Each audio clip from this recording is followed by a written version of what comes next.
네, 어제 이 시간 이곳에는 주로 퇴근길 시민들이 많이 찾았습니다.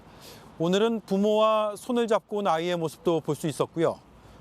또 청소년들도 친구들과 함께 이곳을 방문하기도 했습니다. 자, 어제 뉴스룸은 참사가 난 골목에 꼼수와 위법 가능성이 있는 건축물이 있다고 보도를 해드렸습니다. 이 건축물이 참사를 더 키운 게 아닌지 많은 시청자들께서 의문을 제기하셨습니다. 취재한 김필준 기자를 연결해 보겠습니다.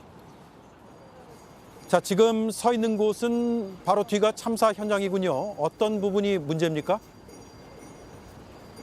네, 제 뒤로 보이시는 분홍색 벽입니다.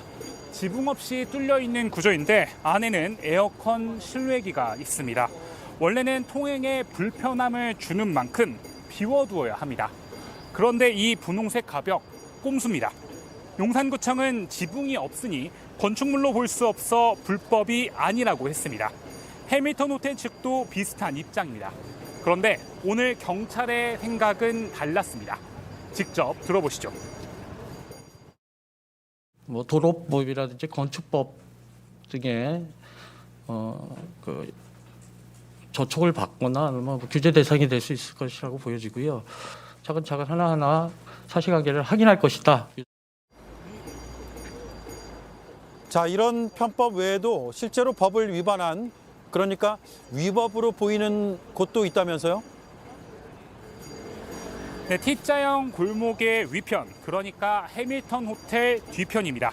1m 폭의 17m짜리 가건물인데요. 사고 당시 사진을 보면 해당 가건물이 도로를 더 좁게 만들어 통행에 불편함을 주는 걸 볼 수 있습니다. 네. 자, 그런데 이에 대해 해밀턴 호텔 측은 문제가 없다는 취지로 답을 했다면서요? 직접 들어보시죠. 영업보호 때문에 뭐 때문에 그러는 거죠? 그게 무슨 사고하고 무슨 상관이 나고 과태료 내고 뭐 저기서 하고 있는 건데 그게 왜 궁금하신 건지 모르겠는데요.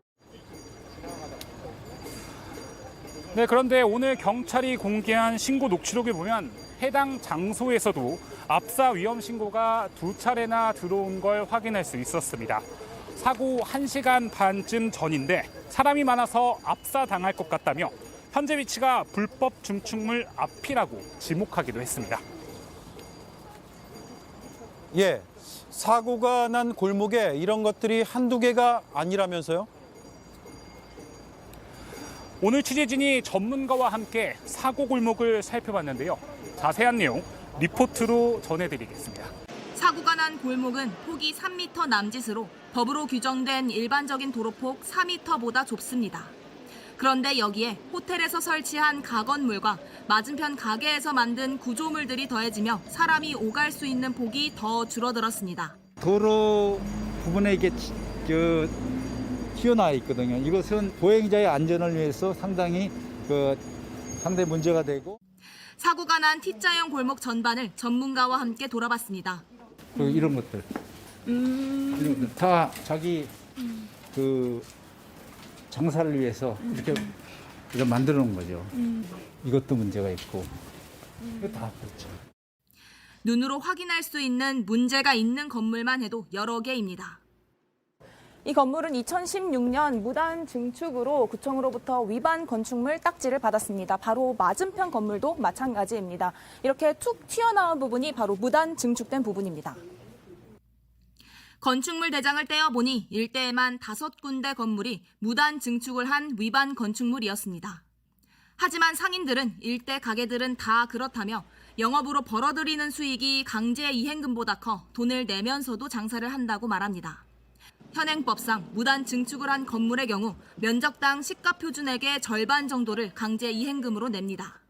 하지만 전문가들은 이 금액이 너무 적다고 지적합니다.